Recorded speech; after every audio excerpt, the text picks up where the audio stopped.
Smith. He has played against Oregon in the past because he started his college career at Arizona State, playing for Rob Evans, and then transferred to St. Mary's when his playing time dwindled a bit. He also suffered so many injuries at ASU with a broken nose and pneumonia. Cameron Brown at the point, Tawan Porter at the off-guard spot. That's a high dribble, but not called. Marty Lunin, pretty fade off the glass. He has 4. Amazing athleticism by the bigs on both teams. They all got the green light to go out, shoot the 3 if they can, but they've all got a nice soft touch.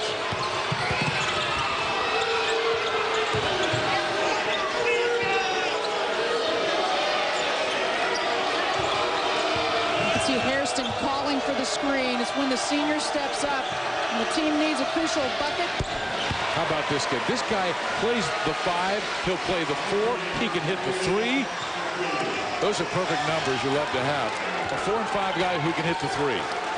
Just a skilled big man. Coming off a double-double at Portland. He had 17 points, 10 boards.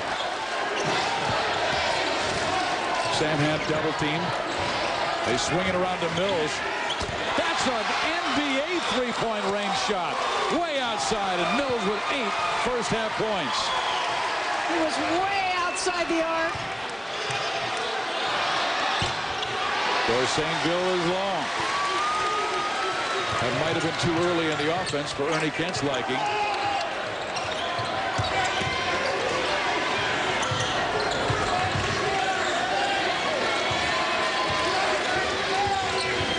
Talk about the Institute of Sport in Australia. It's typically a program that sets up players to play for their national team, and that's something that Patrick Mills, their young freshman point guard, was able to do in the offseason to help his team qualify for the Olympics coming up. Boy, for his age, he has a rare understanding and great fundamentals of the game. But Sanhan and Mills, the sophomore, the freshman, going to work for St. Mary's, and they have pushed that lead to 15-13 over the number 11 team in the nation. Patrick Mills with 8 first-half points. NU.com and type in your zip code at the top of the page or call your local cable operator or satellite provider. Log on to ESPNU.com today.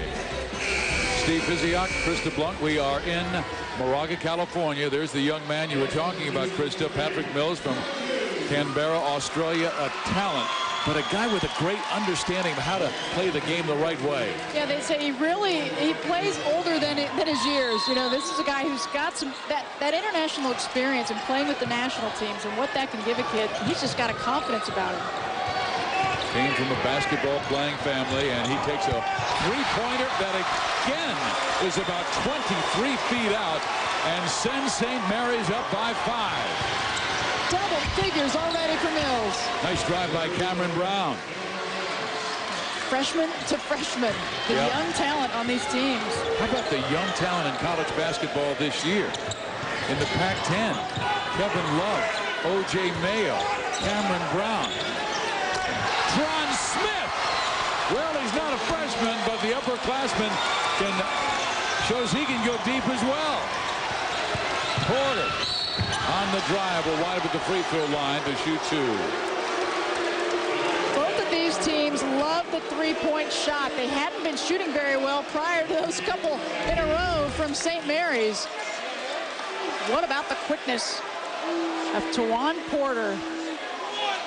Because he's such a great free shooter, Carlin Hughes had to stretch his defense all the way out, and as soon as he backed up and Hughes came with him, man, he just flew to his left. Yeah, you have to give him a little bit of space. He's so quick, but at the same time, as you say, he's got that quick trigger. He can shoot it from outside. And Tawan Porter, he hit more three-pointers than anybody in Oregon history. As a freshman, he had 110, including 10 in one game against Portland when he had a career-high 38 points. And that was in his first 3 games as a collegiate. Talk about confidence of these young players. That's a lot of confidence. He had the most points overall, 512 points last year as a freshman. Big numbers. He will defend Patrick Mills.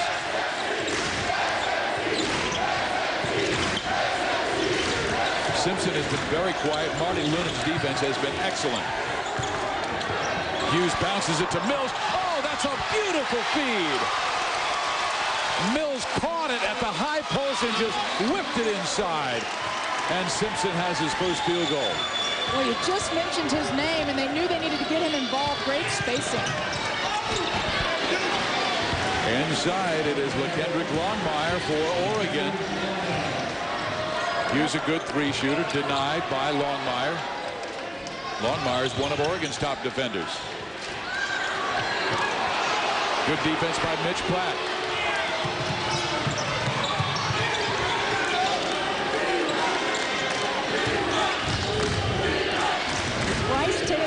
Oregon. A lot of these young players are going to get a few more minutes that might not have seen him before. It's Mills with another steal. He hits. Averages 4 per game. Platt on the other end. They again have to get back on defense. St. Mary's scores 2, but then gives up a quick 2, and the Gales only up by 4. Yeah, celebrating just a little too much on that one. Yeah, when your point guard has a breakaway, somebody's got to stay back on defense. Somebody's got to cover you on that. Mitch Platt was just hanging out waiting. And we have a foul against the offense. I believe it goes against Carlin Hughes or against Smith, and they're going to call it against Tron Smith, so that will be Tron's second personal foul. Jovan Catron picked up a quick 2, and he is on the sideline. And so Oregon going with 6'9 Lunen, 6'10 Mitch Platt, Porter in the backcourt with Hairston and LaKendrick Longmire.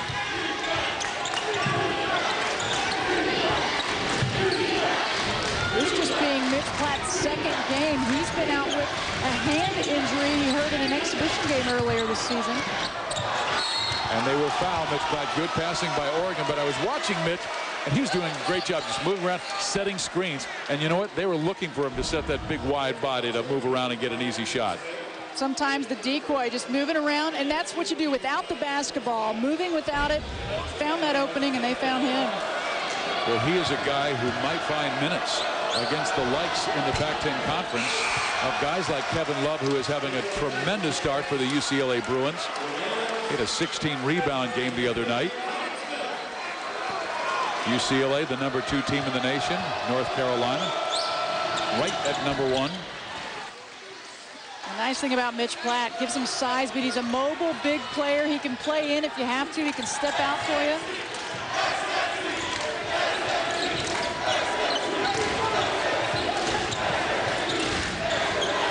Ian O'Leary missing the 3, rebounding. Marty Lunen. Longmire travels. 7 turnovers for the Ducks. Longmire, a red shirt last year, really tried to develop, work on his game, strengthen. He's long, he's athletic, but still kind of learning things, still kind of new to the system. And again, Bryce Taylor has not played in this game, may not play because of the right shoulder problem. Heard it in practice prior to the Portland game, did not go on that trip. Well, we saw that Oregon football team at #2 in the nation. See what happened when they lost one of their best players, Dennis Dixon, who was a Heisman Trophy candidate, went down with a knee injury, and they suffered a loss at Arizona, and now probably knocked out of the BCS picture. Longmire missing the 3. O'Leary rebounding.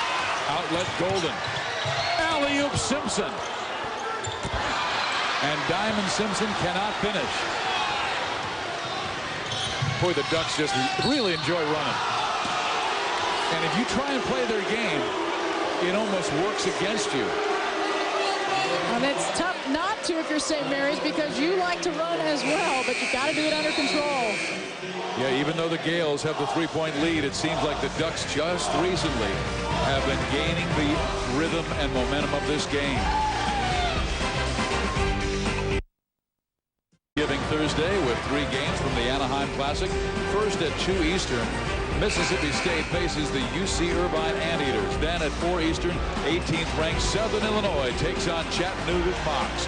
And at 9:30, Miami of Ohio meets the South Alabama Jaguars.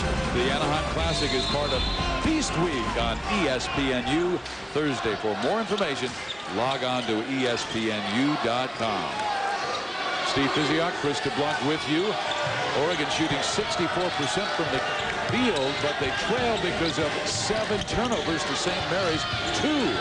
Malik Hairston posting up and scoring. That's a nice power move. He has 6. Seems as though every time, Steve, that they are in a situation where they need a score, Malik is calling for the ball and asking for a screen.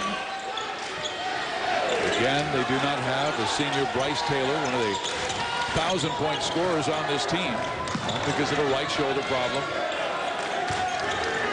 Both of these coaches said that they feel their teams are better at this point in the season than they were last year this time.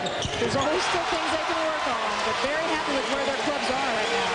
That's the first 3 by their best 3 shooter, Todd Golden, the lefty, scores from outside, and the Gales go in front by 4.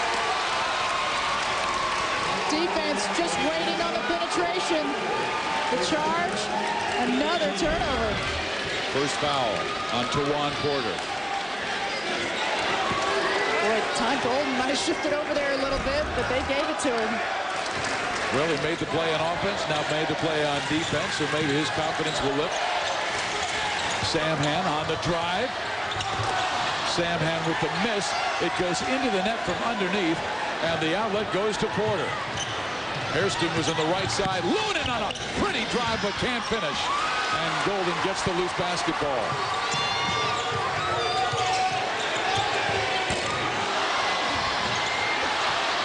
I don't know about you, but I think St. Mary's has to slow it down a bit.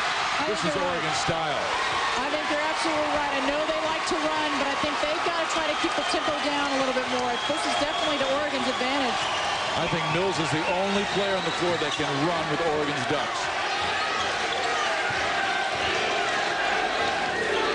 And Mills has the ball now with Porter on him. Shot clock's at 14. Samhan missing the 3. Lunin rebounding. Another 3-on-2 break. The pull-up. And Mills wants to race the other way. It's a track meet here in Moraga. A foul is called against Oregon. This pace, though, you can see everybody breathing kind of heavily out there for St. Mary's. His defense has been spectacular, averages 4 steals per game. He's turning it into points. Way outside. He's got the range as well. Another steal. Well, he's quick. They said he was quick. He really is quick. He's been the difference maker in the first half for the St. Mary's Gales. And St. Mary's up by 4 over number 11 Oregon.